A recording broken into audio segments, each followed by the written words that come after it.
يا معشر الجن والإنس ألم يأتكم رسل منكم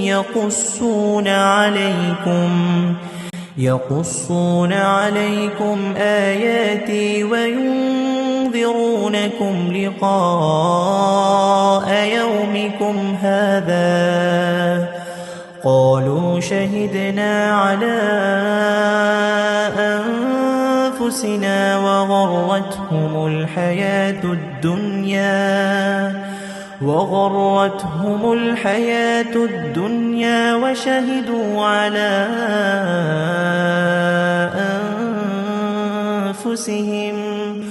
وشهدوا على